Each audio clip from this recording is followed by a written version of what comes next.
So, hello everyone. In today's video, we will be covering Unit 6, that is American Literature, and I have brought the MCQs again. So, I would suggest you all to do it yourself. Pause the video, then choose the correct options, whatever option you think is correct, and then move ahead. The questions here might be simple, but the aim of the video is to do the revision of this unit by doing the MCQs. So let us begin. So the first we will be discussing about Walt Whitman and his poem When Lilacs Last in the Dooryard Bloomed. So what are lilacs? These are flowers. These are purple color flowers, right? Flowers. So the first question is, when lilacs last in the dooryard bloomed was written as an elegy on the death of. So Walt Whitman was American and he wrote this elegy on which of the following person? So the answer is there. He wrote it on the Abraham Lincoln, right? He was the president of United States and he was assassinated. So because he was assassinated and there was a deep grief, Walt Whitman wrote an elegy for him. So let us discuss a few of the things. And the thing is, when was he assassinated? So he was assassinated in 1865. And this book was published in the same year, that is 1865. Now the second thing you need to look is, this poem was published in which collection? So the answer is Leaves of Grass. This was the collection of poetry in which this poem, When Lilacs Last in the Dooryard Bloomed, was published. So the next question is, in When Lilacs Last in the Dooryard Bloomed, the western fallen star symbolizes. तो इस poetry में जो western fallen star है, जिसे हम शायद Venus भी बोल सकते हैं, हाँ वीनस, इसके बारे में जो पोइट है वो बात करता है. तो इसको किसका सिंबल बना के बात करता है, इसको किससे रिलेट करता है? The answer is Abraham Lincoln. Now the thing is, there are other symbols also in the poem. The one is the hermit thrush. This is a, what is this? This is a bird. इस bird के बारे में भी जो poet है वो इस poem में बात करता है. तो एक ये हो गया हमारे पास, एक वेस्टर्न फॉलन स्टार हो गया. These are the two symbols and figures which are prominent in this poem. And poem में बहुत और भी details if I have to add is that, एक तो lilacs हो गया हमारे पास, जो flower है जिसके बारे में बात करता है poet. दूसरा हो गया western fallen star. तीसरा हमारे पास हो गया the hermit thrush, जिसके बारे में बताता है. So what all these symbolizes? Lilac symbolizes love, memory, mourning, and western star symbolizes Lincoln himself, Lincoln, and the hermit thrush symbolizes symbol of death and spiritual acceptance. Okay, spiritual acceptance. और इसमें एक अगर I can also tell you about, इसमें कुछ instances बता रखे हैं. जैसे जो फ्यूनरल है वो पूरे देश में जो अब्राहम लिंकन की है उसकी कॉफिन लेके जाते हैं ताकि लोग अपने दे कैन उन्हें श्रद्धांजलि दे सके. तो ये वाली जो चीज़ है ये भी हमारे पोम में मेंशन है कि how his coffin was went from north to south और from east to west in entire US. So funeral train का भी इसमें मेंशन है. So you have to remember that also. And other thing is that ये जो setting है poem की, ये स्प्रिंग सीजन में है. सो अगर हम सेटिंग की बात करें, विच कैन बी इम्पॉर्टेंट कि ये सेटिंग क्या है, सो स्प्रिंग आ रखी है. स्प्रिंग है तभी तो लाइलैक्स जो है वो ब्लूम कर रहे हैं ना. And the poem is after civil war. America में जो सिविल वॉर हुई थी उसके बाद की ये है, और इसमें रूरल और अर्बन लैंडस्केप्स ऑफ अमेरिका वो शो किए गए हैं कि रूरल में क्या है और अर्बन में क्या है, उसके बारे में भी बात कर रखी है. Lilacs last in the dooryard bloomed. As you must have known that Walt Whitman used to write in free verse. So this is a poem in free verse. Also, I think I did one mistake here about this. This was not included in Leaves of Grass. It was included in another poem, another collection, that is sequel to Drum Straps. This was the collection. Now our next work is Walt Whitman, One Self I Sing. This is a poem, and this poem was in the collection that is Leaves of Grass. Okay.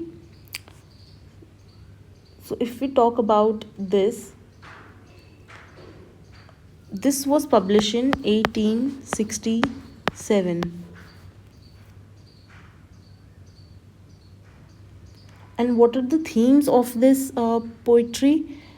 The themes of this poetry are, because one thing you have to remember is that Walt Whitman used to talk about the American values,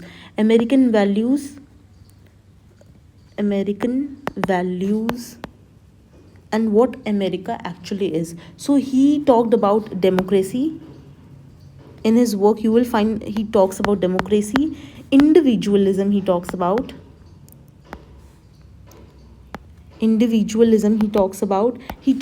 equality. Here also in this poem he talks about the equality of men and women. Okay, and he talks about celebration of humanity, because he talks about the blood I have, the same blood is running in your veins also. He talked about this in one of his poem, and in this poem he talks about and supports equality of men and women, right? And this poem is also in free verse.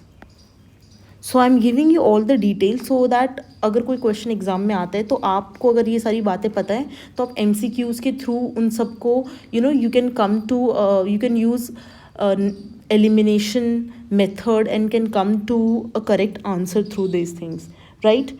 इस वाली pome में वो repetition बहुत ज़्यादा use करता है and there is parallelism. So if I talk about, if we go to the next question, this is One's Self I Sing celebrates primarily. What does this poem celebrates? So the answer, as I told you, is it religious orthodoxy? Is it individualism and democracy? Industrial capitalism? Puritan morality? So Walt Whitman का अगर कोई भी आपको question आता है तो please remember it that he talks about individualism and he talks about democracy. He talks about equality of main women. He talks about one own self and how an individual is important, right? So this is the question. So I think I should tell you one more thing is that if you talk about Walt Whitman, he has his own democratic philosophy, right? So all his works, if you see, there is a symbolism involved, there is a imagery involved in his work, symbolism is involved, ठीक है. He does repetition of his ideas.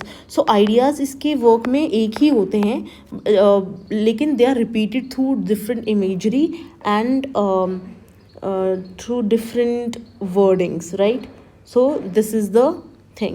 So we'll move to the next writer, that is Robert Frost. He was also an American, as you know, and his poem is Mending Walls. So the first question is, which line from Mending Wall has become proverbially famous? So ये जो line है ये हर जगह बहुत famous हो रखी है. तो कौन सी है? Nature's first green is gold, home is the place where when you have to go there, good fences make good neighbours, miles to go before I sleep. So actually this line is very famous and it is also of Robert Frost, but ये इस pome में नहीं आती है, ये दूसरी pome की है. सो इसका आंसर क्या हो जाएगा? इसका आंसर हो जाएगा ये, good fences makes good neighbours. तो बेसिकली इस पोम में वो क्या बोल रहा होता है? वो ये बोल रहा होता है कि मैं और मेरा जो नेबर है वो हर हर साल, बिकॉज ठंड होती है एंड बिकॉज वहाँ पे बहुत सारे जंगली लोग भी आते हैं and all those like hunters आते हैं, नॉट जंगली लोग, हंटर्स भी आते हैं. तो जिससे हमारी जो वॉल है, एक दूसरे की जो वॉल है हमारी नेबर की, फेंसेस जो हैं वो हट जाते हैं और वो ख़राब हो जाती है because of the snow, because of the hunters and everything. So हम हर साल उसको ठीक करते हैं. सो एंड वो ये बोलता है कि मेरा नेबर जो है, these lines, good fences make the good neighbours, ये कौन बोलता है पोम में? ये उसका नेबर बोलता है. बिकॉज जब भी जो पोएट है उससे पूछता है कि हमें वॉल की क्यों ज़रूरत है, हमें फेंसेस की क्यों ज़रूरत है, तो उसका नेबर ये बोलता है कि good fences make good neighbours. Okay, and what is the style of this pome? This is dramatic narrative poem and it is written in blank verse.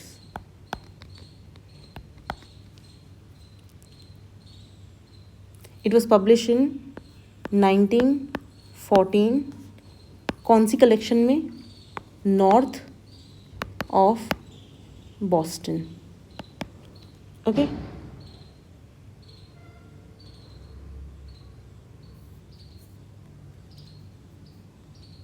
तो अगर आपको इसमें और सब कुछ और सब अगर आप सिम्बल्स की बात करें तो वॉल एक सिंबल है. वॉल क्या सिम्बलाइज करती है? वॉल सिम्बलाइजेज बैरियर्स, कि एक सोशल, इमोशनल, साइकोलॉजिकल बैरियर है. और इसमें एक स्प्रिंग का भी मेंशन करता है, जब वो मिलते हैं आपस में, स्प्रिंग. तो स्प्रिंग क्या सिम्बलाइज करता है? Renewal of bonds, life and all those things. Okay, और ये जो लाइन है ये नेबर बार बार रिपीट करता है, 2 बार तो रिपीट होती है at least. Next will go, the speaker attitude in mending wall towards boundaries described as entirely approving, entirely hostile, questioning and ironic and indifferent. तो इसमें जो स्पीकर है वो अप्रूव तो नहीं करता, इसलिए वो बार बार नेबर से पूछता है कि हम वॉल क्यों बना रहे हैं, और वो उसका आंसर ही होता है good fences make good neighbours. Hostile भी नहीं है क्योंकि वो खुद आके वहाँ पे काम कर रहा है. It is questioning and ironic. Okay. Next, we'll do next poem, that is after apple picking. So इसमें रॉबर्ट फ्रॉस्ट है, वो किसकी बात कर रहा है? ह्यूमन एम्बिशन एंड एक्सपीरियंस की बात कर रहा है. इसमें वो बोलता है कि मैंने बहुत सारी एप्पल पिकिंग कर ली है, एप्पल उठा ली हैं. जैसे आप जानते हैं वहाँ पे बहुत ठंड पड़ती है अमेरिका वगैरह में, तो वहाँ पे this is actually a work. Okay, so वो बोलता है कि अब मेरा सोने का टाइम आ गया. तो जो इसमें सिम्बल्स हैं वो इस वाली पोम में, वो एक तो एप्पल है. ओके, एक आ गया आपका स्लीप, जो आपका रेस्ट को भी बता सकता है बट डेथ को भी बता सकता है. ठीक है, और एक एप्पल जो क्या ह्यूमन एम्बिशंस को बता सकता है, ह्यूमन एम्बिशंस और एक्सपीरियंसेस. ओके, एंड जो लैडर है जिसके ऊपर वो चढ़ चढ़ के एप्पल तोड़ता है, लैडर जो है आपका, वो क्या हो सकता है? वो एक कनेक्शन भी हो सकता है between earth and spiritual world. Okay, so after apple picking is primarily concerned with industrial labor, war trauma, exhaustion, mortality and dream states, political revolution. तो आप आंसर बताओ क्या होगा इसका? इसका आंसर है ये, exhaustion, mortality and dream states. Okay, the poem after apple picking is mainly written in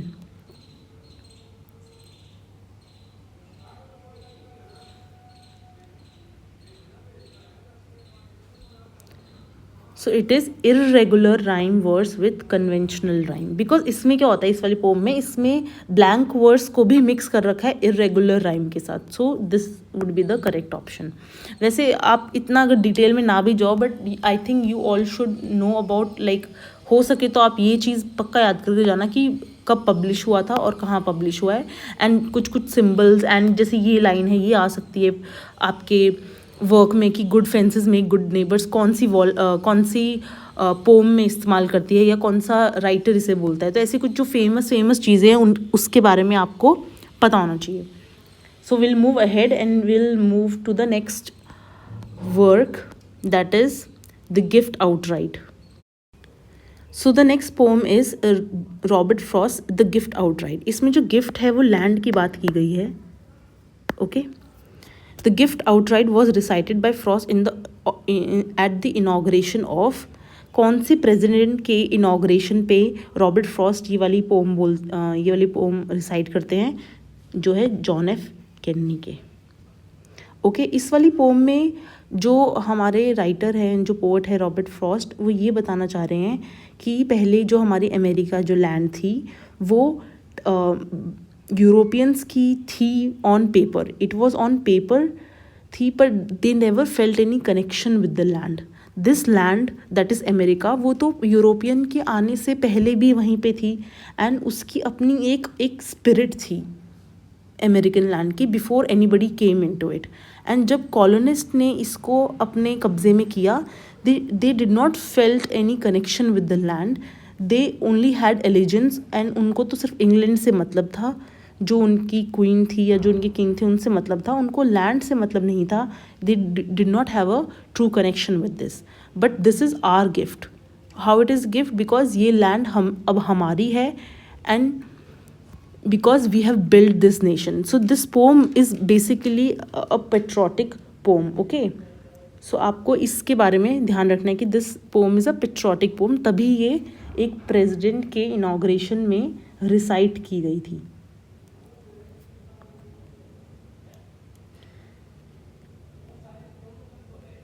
And if we talk about when it was first published, it was published in 1941, and John F Kennedy का inauguration कब होता है 1961 में, जब ये recite की गई थी. Okay, next move. This is the very famous line from the poem, that is why I have added it. The land was ours before we were the land's. Okay, इसमें क्या बताया जा रहा है? इसमें ये बताया जा रहा है कि colonial alienation from the land. इसका मतलब ये है कि पहले जब लैंड थी उसको लोग रहते तो थे लैंड पे वो लोग, but they were colonist and they did not belong to the land in such a way, they did not have any spiritual connection with the land. उन्होंने कभी नेशन बिल्डिंग में कभी सैक्रिफाइस नहीं किया, कभी उन्होंने एज अ पोजेशन लिया इसको, but not as a spirit. That is why. Okay, so we'll move ahead with the next poem, that is, and next poet, that is Edgar Allan Poe, The Raven. Okay, तो अगर आपको Edgar Allan Poe के बारे में पता हो तो आपको ये तो पता होगा कि he was associate with dark romanticism. Okay, dark romanticism, he was associated with that. So this poem was first published in which year? This is an important question, that is why I am doing it at the beginning of every question. It was in 1845. ये आ सकता है. Okay, so the question is the refrain nevermore in the Raven is spoken by. तो इस pome में क्या होता है कि जो हमारा पोएट है वो बैठा हुआ है और उसे बार बार नॉक होता है उसके दरवाजे पे, और वो पूछता है कि कौन है, और उसे नहीं पता चलता कौन है. बट वो फिर बाद में देखता है कि एक स्टैचू के ऊपर एक कौवा बैठा हुआ है, एक crow. The raven is like a black crow kind of creature, और उससे वो कुछ भी क्वेश्चन पूछता है तो जो क्रो है वो एक ही आंसर देता है, that is never more.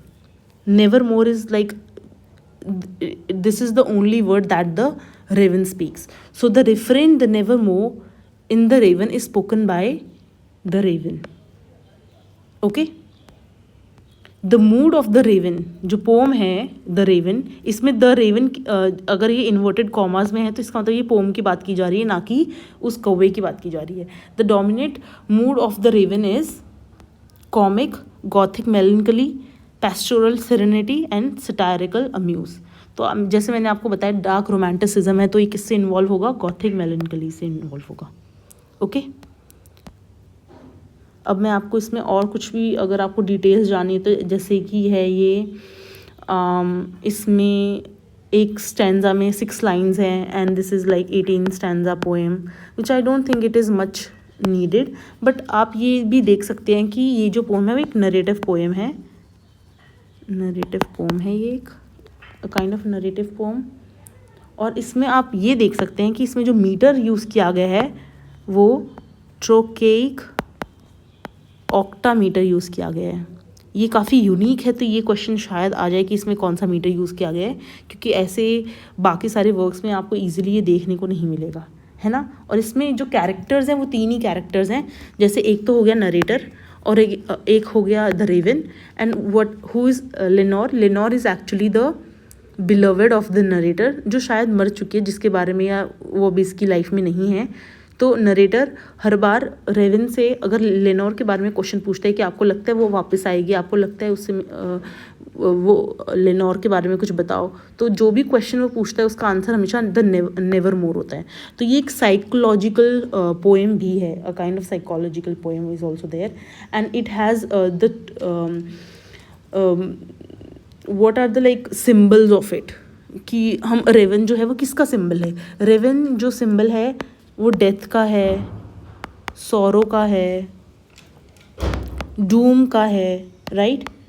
So these are like जो ये जो सिंबल है वो एक अच्छा सिंबल तो नहीं है.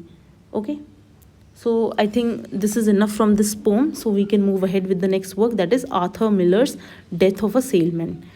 So the question is, Lily Loman's tragedy chiefly exposes the failure of. जैसे आपको पता होगा जो पहले का वर्क था वॉल्ट विटमैन, वो अमेरिकन वैल्यूज़ की बात करता है कि men and women are equal and there is lot of possibility, there is individualism. But जो अब हम आगे आ गए हैं, तो अगर आप आगे आओगे तो आपको रियलाइज़ होगा कि जो लोग हैं वो डेमोक्रेसी में रह रहे हैं, वो फाइनेंशियल क्राइसिस को देख रहे हैं, तो उनके बारे में लिख रहे हैं, right. And this is a play, right, this is a play. अब हम 1 सेंचुरी आगे बढ़ गए हैं, तो इसमें Arthur Miller the death of a salesman is a play. And वो किसको एक्सपोज कर रहे हैं कि क्या फेल हुआ है. Puritanism, Marxism, the American dream, existentialism. He is talking about the American dream, how the American dream has failed a common person, a middle class person in America. ये उसके ऊपर है ये पोम, ठीक है. This is a tragedy and social drama. It talks about society, ठीक है. इसके अब मेन कैरेक्टर्स के बारे में हम बात कर लेते हैं थोड़ा सा. विली लोमैन है, he is the main character, okay, he is the main character,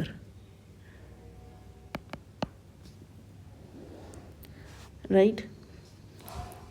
Linda is his wife, ये इसकी वाइफ है. और इसके जो 2 बच्चे हैं इनके, वो बिफ है एंड एक हैप्पी लोमैन है.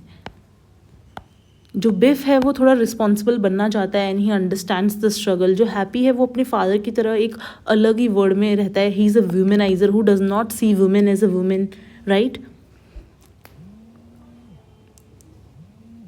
He does not see women as a women. तो ये है. और Happy Loman is that person. Biff is the person जो अपने पापा को, जैसे विली लोमैन है, उसको बहुत ज़्यादा पहले ऊंची निगाहों से देखता था कि oh my father is working this much and all those things. But एक इंसिडेंट होता है जहाँ पे बेसिकली बिफ विली लोमैन को दूसरी जो एक लेडी है उसके साथ देख लेता है. एंड देन ही उसका जो एक ड्रीम होता है जो वो अपने पापा को आइडियलाइज करता है, वो अचानक से नीचे आ जाता है because he sees that he has been cheating, right. So that is why this is like the life changing thing in Biff's life and career. Okay so ये हो गया. अब इसकी बात कर लेते हैं कि इसमें the play is the death of a salesman. ये कहाँ सेट है? ये ब्रुकलिन न्यूयॉर्क में सेट है. न्यूयॉर्क में, right. It and what are the themes of the work. Themes आपको पता होने चाहिए. अमेरिकन ड्रीम है, फेलियर है, इल्यूजन वर्सेस रियलिटी. ये आपको बहुत मिल जाएगा. बिकॉज जो हमारा विली लोमैन है, जो मेन कैरेक्टर है, वो एक इल्यूजन में रहता है. उसको ऐसे लगता है कि अरे if a person knows how to talk and if he is a smart person तो उसका कुछ भी हो जाएगा. But that is not the reality. You can be smart and you can be good looking, but only words cannot take you any far, right? So this is the illusion and versus reality. And there's a capitalism, there's a family conflict bhi hai yahan pe. Okay, now this um, play won the Pulitzer Prize in drama in year 1949. Okay, and this was actually first publish and perform in 1949. ये 1949 में ही perform किया जाता है और उसको उसी साल Pulitzer award भी मिल जाता है. तो आप ये भी देख सकते हैं. ओके, तो इसमें अगर हम कुछ सिम्बल्स की बात कर सकते हैं, कुछ सिम्बल्स आ सकते हैं आपके पास कि सिम्बल्स बता दो कि व्हाट डज दे सिम्बलाइज. तो पहला तो है सीड. आप प्ले के एंड में देखोगे तो विली लोमैन जो है वो सीड उगाता है ऐसी जगह पे जहाँ पे धूप भी नहीं आती है, अपने गार्डन के आसपास. तो what does seed symbolize? They symbolize hope कि शायद वो उग जाए. ठीक है. Then there is stockings. Stockings क्या सिम्बलाइज करता है? ये जो विली लोमैन है वो जो एक औरत के साथ इसका अफेयर होता है उसको वो स्टॉकिंग्स देता है. और उस टाइम पे जो स्टॉकिंग्स थी और जो उसका कपड़ा था दैट वाज एक्सपेंसिव. तो वो अपनी वाइफ को ना दे के वो स्टॉकिंग्स वो उसको देता है. तो एक स्टॉकिंग्स क्या रिप्रेजेंट करती है? Guilt and betrayal. Okay, and there is a flute music. जब ये प्ले आपको रीडिंग में तो नहीं समझ में आएगा, बट जब ये परफॉर्म किया जाता है तो एक फ्लूट बजती रहती है जब भी विली लोमैन पास्ट के बारे में सोचता है. तो that is past and memory plus memory, right. और एक और कैरेक्टर इसकी बात कर सकते हैं. विली लोमैन का एक भाई भी होता है बेन, जिससे वो हमेशा कंपेयर करता है, जो अफ्रीका और ब्राज़ील जाके अमीर बन जाता है. Why? Because he was in the forest. और फॉरेस्ट में वो काफ़ी काम करता है, उसे गोल्ड वोल्ड मिलता है, तो जिसकी वजह से he had money. But Willy Loman जो अमेरिका ही रह जाता है उसके पास इतने पैसे नहीं होते. So he has this inferiority with his brother. So if तो लास्ट में क्या होता है, विली लोमैन जो है वो गाड़ी को ठोक देता है और सुसाइड कर लेता है, ये सोच के कि अरे उसमें से जो इंश्योरेंस के पैसे मिलेंगे वो फैमिली में काम आ जाएंगे और वो बिफ जो है वो यूज़ कर लेगा. So this is a tragedy because what happen is that he had some illusion, he had American dream which is not fulfilled and ultimately a person has to die. So the next question is, in the death of a salesman, Biff realizes that his father is a heroic entrepreneur, financially successful, living in illusion, politically influential. तो मैंने आपको बताया कि जो Willy Loman है वो क्या करता है? He lives in illusions. Okay. सो हर एक टेक्स्ट से आप देखेंगे कि 2 ही क्वेश्चन है, but I am trying as much as possible within this time frame कि मैं आपको ज़्यादा से ज़्यादा फैक्ट्स और समरी दे पाऊँ. But there are lot of other things which I will not be able to cover. So I will suggest you कि आप बाकी कैरेक्टर्स की लिस्ट देख लो, कौन कौन से कैरेक्टर्स हैं और क्या क्या एनेक्डोट्स हैं प्ले में या कोई भी वर्क में जो इंपॉर्टेंट है. Okay, so will move ahead with the next work that is Herman Melvin's Moby Dick. So the narrator of the Moby Dick is Ishmael. And जो बुक है वो शुरू ही इससे होती है, call me Ishmael, which are very famous line, very famous line, call me Ishmael. So when was this work first published? It was in 1851. Okay, और इसका एक और टाइटल है दैट इज़ द वेल. ये भी आ सकता है कि मॉबी डिक का दूसरा टाइटल क्या है? The whale. And what is the genre of this book? That is epic novel kind of is there. This is adventure. Adventure इसमें क्या होता है कि इसमें जो कैरेक्टर है आहाब, जो एक कैरेक्टर है, he wants to catch a fish that is the whale, जिसने इसकी एक टांग खराब भी की थी. तो ये इसको पकड़ना चाहता है, यहाँ से चलेंगे, ये इसको पकड़ना चाहता है, बट एक्चुअल में क्या होता है, at the end he dies and all the other people also dies and Ishmael is the only person who survives. Okay, so मैंने इसको बहुत समराइज करके बता दिया आपको, but that is the story.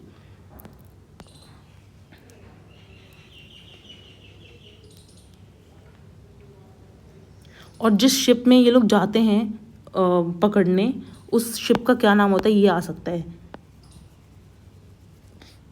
प्रीकोड, ये है शिप का नाम जिसमें वो जाते हैं, एंड ये सारे लोग, and they have the obsession कि हम वेल को पकड़ेंगे।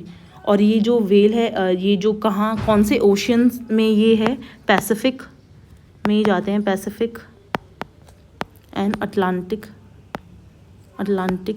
ओशियंस की बात चल रही है इसमें। ओके, थीम्स इसमें क्या है, थीम्स इसके हैं ऑब्सेशन है, ऑब्सेशन, रिवेंज है इसमें, रिवेंज, फेथ है, नेचर है, because Ahab is obsessed with the well, he wants a revenge, but faith और नेचर एक अलग ही चीज़ है जो अगेंस्ट जाती है इसकी। ओके,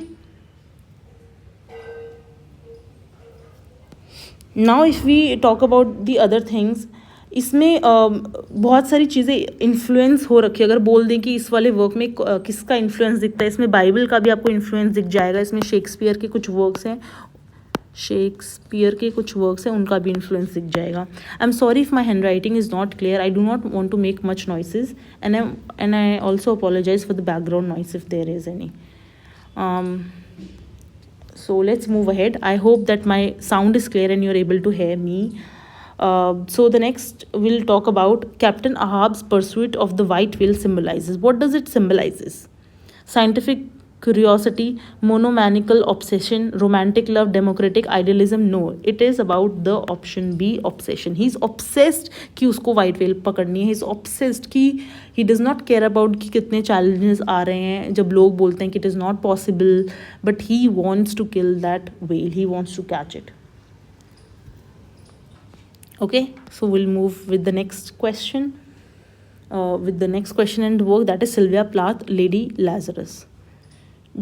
तो जो Sylvia Plath was a very foundational person, and she, जो उसकी पोइट्री स्टाइल थी that were of confessional poetry. She used to write confessional poetry, very deeply personal confessional poetry about her own life.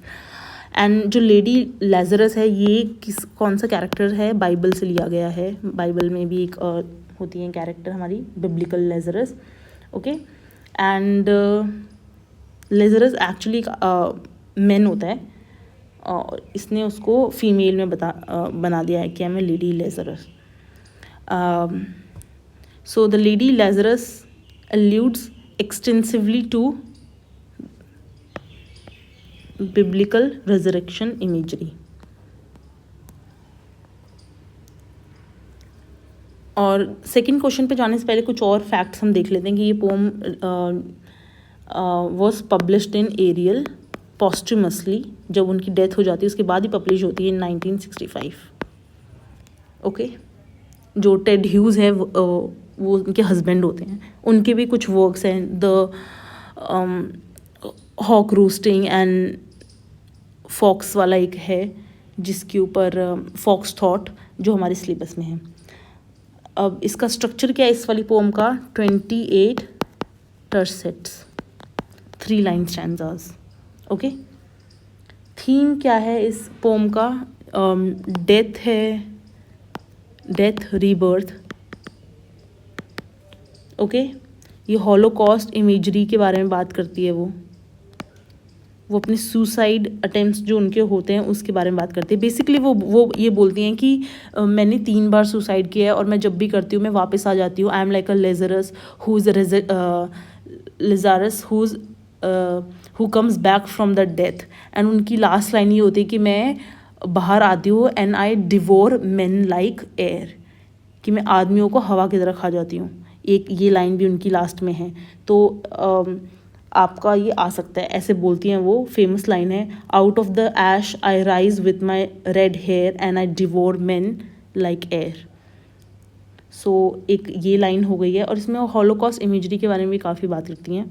वो अपने आप को, अगर आप देखेंगे सिल्विया प्लाथ अपने आप को बहुत ज़्यादा उनके वर्क्स में अपने आप को वो ये समझती थी कि दैट शी इज़ अ ज्यू because she is suffering from her father and also from her husband. So she has compared herself many a times with Jew, and so you will see Holocaust imagery in her works. So the next question is, Lady Lazarus is often associated with which poetic movement? The answer is confessional poetry. So the next poem is Sylvia Plath daddy. अब daddy में she is talking about her own dad and how she talks about patriarchy, about father daughter relationship, and he feels like कि उनके पापा ने उनको बहुत suppress करके रखा है. तो ये जो पोम है वो उनकी कन्फेशन है कि that I don't like you kind of poem है, but also about the fact that how difficult it is to live under a person who is so autocratic. And later on जब उनकी शादी होती है Ted Hughes के साथ, तो भी वो उसको भी हिटलर के साथ कंपेयर करती है. तो अपने डैड को तो वो हिटलर के साथ कंपेयर करती हैं, बाद में वो अपने हस्बैंड को भी बोलते हैं कि he is also autocrat kind of a person. Okay, in daddy Plath controversially compares her father to Napoleon, a vampire, a Nazi or Jews. He a Nazi के साथ करती हैं वो.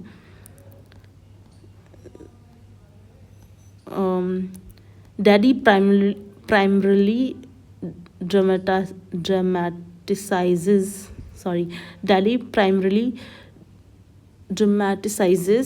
ecological anxiety, psychological conflict and patriarchal oppression, colonial exploitation, religious conversion. So the answer is psychological conflict and patriarchal oppression. Because उनके father जो हैं वो तभी मर जाते हैं, उनका नाम होता है auto Plath. He died when Sylvia was 8 years old, but still he compares him to a Nazi, and he even calls him bastard in the poem. Okay, and last में वो ये भी बोलती है कि आई एम फ्री. वो अपने आप को मतलब लास्ट में फ्री कर देती हैं from psychological domination. So the next work we have is a farewell to arms. तो इसमें जो प्रोटोगैनिस्ट है वो कौन है? फेडरिक हेनरी है. Okay, this work was publish in 1929 और ये इस वर्क का बैकग्राउंड क्या है? World War 1. ओके, और ये एक वॉर नॉवल है. It is a tragic romance because last में जो इसकी जो फीमेल लीड होती है जिसका नाम होता है Catherine, she dies at while giving birth. So child is also not there and the female has also died, right? So ये इसकी ending होती है. And Frederick Henry is the protagonist. He was an ambulance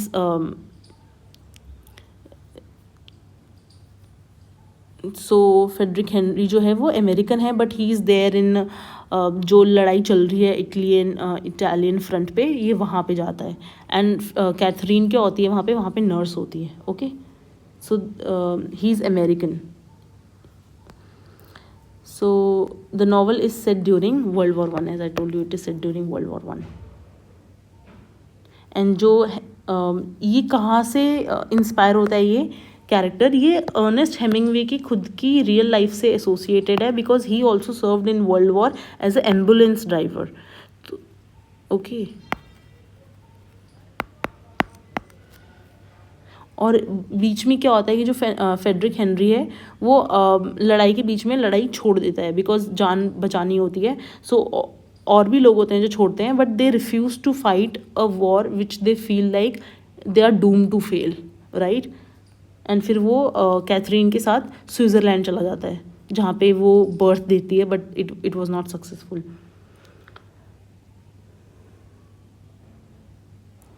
So we'll talk about the next work, that is Tennessee Williams, The Glass Menagerie. This was first performed in 1944. Okay, The Glass Menagerie is described by Williams as problem play, epic theater, memory play, closet drama. It is a memory play. इसमें जो इसका जो main character है Tom, that is a character also, but he is also a narrator. जो glass मिनाजरे पूरा play है वो एक मेमोरी है of Tom. Okay, and the next question is Laura's glass collection symbolizes her political ambitions, fragility and isolation, economic success, religious devotion. That is fragility and isolation. So characters की बात करते हैं. पहले तो ये टॉम विंगफील्ड है, इसका नाम है टॉम विंगफील्ड. ठीक है। फिर उसकी मदर है अमांडा, देन वी हैव उसकी बहन लॉरा, इसकी sister, then we have Jim O'Connor. तो बेसिकली स्टोरी में ये क्या होता है, जो अमांडा होती है वो हर बार ये बात करती रहती है कि जब मैं यंग थी तो मेरे पास एक टाइम पे 17 सूटर्स आए थे और मैं कितनी ब्यूटीफुल थी अपने टाइम पे, पर उसका जो अभी हस्बैंड है वो उसे छोड़ देता है बस एक गुड बाय बोल के, विदाउट एनी एक्सप्लेनेशन, राइट। एक तो अब जब इसका हस्बैंड छोड़ देता है, इसके 2 बच्चे होते हैं, दैट इज़ टॉम विंगफील्ड भी है उसके पास और लॉरा भी है। तो अब जो टॉम विंगफील्ड है, he is supporting his family, he is working a lot of times, right, and वो अपने फादर की तरह फैमिली को नहीं छोड़ना चाहता, but he has aim to become a writer and author. He wants to write and he does not wants to work in a factory. तो last में क्या होता है, वो चाहते हुए भी कि वो अपनी फैमिली को ना छोड़े, वो अपनी फैमिली को छोड़ देता है, but he still misses his sister Laura. And Laura को थोड़ी बहुत इश्यूज़ होते हैं उसके फिज़िकल उसमें। उसका एक निकनेम ब्लू रोजेस भी लोग रख देते हैं, जो उसे लगता है कि उसे ब्लू रोजेस बोला जा रहा है, बट एक्चुअल में उसे ब्लू रोजेस नहीं बोलते, वो उसकी जो डिजीज़ है उसका मजाक बनाया होता है। ओके, सो वो थोड़ा लड़खड़ा के चलती है। तो इस बात पे जो लॉरा है वो बहुत इनसिक्योर है, बट उसका जो हाई स्कूल से क्रश कौन होता है, this is the character Jim O'Connor, जो उससे बाद में मिलने भी आता है। ओके, बट वो उसे ये नहीं बताता कि आई एम ऑलरेडी इंगेज और लाइक आई एम, बट वो उसके प्यार में फिर भी they dance at their home and all those things, but last में उसे रियलाइज होता है कि it was just a dream and there is nobody for her. तो जो ग्लास कलेक्शन है इसकी लॉरा की, वो उसकी फ्रेजिलिटी बताती है। उसका एक यूनिकॉर्न होता है, यूनिकॉर्न बोल सकते हैं, जिसका जो हॉर्न है वो ये तोड़ देता है कैरेक्टर जिम। और अगर आपको एक सिंबल भी देखना है तो आप फायर एस्केप एक सिंबल है उसके बारे में भी आप देख सकते हैं। फायर एस्केप, जो इनकी घर की एंट्री होती है, टॉम एंड लॉरा के घर की जो एंट्री होती है वो एक फायर एस्केप से होती है। ये सिंबलाइज करता है कि they are already living at verge, and Tom जो है वो बार बार फायर एस्केप से आता जाता है और वो इसकी फ्रीडम को भी सिंबलाइज करता है ये। Okay, so we'll move to with the next work, and I think this is like the last work we have, last author, yes, that is Langston Hughes की जो work है The Negro Speaks of Rivers, that was published in 1921. That should be our first question that we need to look for, and this is a lyric poem. The Negro Speaks of River was written when Hughes was a teenager. इसमें basically वो ये बताना चाहते हैं, Langston Hughes ये बताना चाहता है कि हम जो ब्लैक अफ्रीकन्स हैं, नहीं जो हम अफ्रीकन्स हैं या निग्रो, वो बेसिकली ब्लैक्स को बोलता है, हम बहुत पहले से हैं। हम तब भी थे जब इजिप्शियन लोग थे, जब नाइल रिवर चलती थी। We have seen all the phenomenas in history, so we are not new people, we have seen everything on this earth. So वो बेसिकली उसकी बात करते हैं। इसमें बहुत सारी रिवर्स मेंशन है, जैसे यूफ्रेट्स एक रिवर है उसके बारे में बात कर रखी है, कॉन्गो एक रिवर है उसके बारे में बात कर रखी है, नाइल के बारे में बात कर रखी है, और मिसिसिपी के बारे में बात कर रखी है। Why do you think Mississippi is mention? Because इस टाइम पे जो ब्लैक्स थे उनको स्लेव्स की तरह रखा जाता था, तो उन्होंने ये वाली रिवर भी देखी है। तो basically he is telling that we have seen civilizations after civilizations. Okay, हमने यूफ्रेट्स देख रखे, हमने कॉन्गो देख रखे, हमने नाइल देख रखी है जो इजिप्ट से बहती है। So we have seen these river and we have also seen Mississippi, that is in America. Okay, and he has written this poem when he was 17 years old।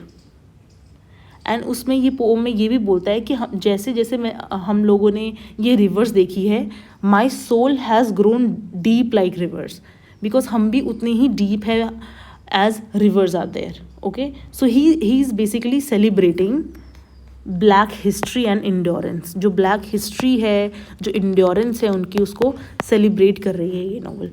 The rivers in the poem symbolizes trade routes only, African American historical continuity, religious ritual alone, colonial conquest. तो इसका answer क्या आएगा? African American historical continuity. Okay. So we'll move with our last work, that is Langston Hughes' Harlem. Harlem is famous for asking, what is poetry? What happens to Dean Deford? Who owns America? Why are rivers ancient? तो इस वाले में ये एक बहुत ही short lyrical pome है, जिसमें जो फेमस लाइन है वो ये है, what happens to a dream deferred. So इसमें बेसिकली ये रिफ्लेक्ट क्या करना चाह रहा है, ये रिफ्लेक्ट करना चाह रहा है कि what happens to African American struggles after World War two. ठीक है, जब आपके ड्रीम्स को सप्रेस कर दिया जाता है, ये उसके बारे में बात कर रहे हैं. Harlem belongs to which larger literary cultural movement, that is Harlem Renaissance. So Harlem Renaissance basically न्यूयॉर्क वाली साइड ज़्यादा हुआ था, और उसमें ये था जो ब्लैक कल्चर था, जो आइडेंटिटी थी, उसे रिवाइव किया जा रहा था, उसको रिक्लेम किया जा रहा था कि we are educated black people and we will write our own poetry, we will write our own music and we will reclaim our own space. तो ये उसके बारे में बात कर रखी है. ओके, इसमें अगर आप सिम्बल्स देखोगे तो काफ़ी सिम्बल्स है. इसमें लास्ट में एक्सप्लोजन की बात भी की गई है कि एक एक्सप्लोजन हो सकता है, you know, that can lead two ends with the possibility of social explosion. और ये फ्री वर्स में है ये पोम. इसमें रेशियल डिस्क्रिमिनेशन की बात की जाती है, फ्रस्ट्रेशन, सोशल इनजस्टिस के बारे में बात की जाती है. ठीक है, और बहुत सारे रिटोरिकल क्वेश्चंस पूछे जाते हैं, एक के बाद एक, एक के बाद एक, एक के बाद एक. इसमें अगर आप सिम्बल्स देखेंगे तो रॉटन मीट का एक सिम्बल है, ऐसे नोट कर लो आप. ठीक है, कुछ रेजिन्स हैं, ड्राइंग इन द सन, ये वाले सिंबल भी यूज़ किए गए हैं. एक्सप्लोजन जो लास्ट में है वो यूज़ किया गया है. आपको क्यों लगता है कि एक्सप्लोजन एक वर्ड है वो, और ये जो सिंबल है यूज़ किया गया है? It is use as a cultural explosion, कि मतलब blacks will reclaim their spaces like that. Okay, so I hope this series or this video was useful for you people. Do let me know अगर आपको आगे चाहते हो आपकी और कोई यूनिट भी कवर करूँ. आई होप कि इस एक वीडियो से आपके एक रिवीजन हो गया होगा, एक शॉर्ट टाइप का. That was the main aim of this, and I tried to fact check everything. You can comment down if you want new videos. Thank you everyone. All the best.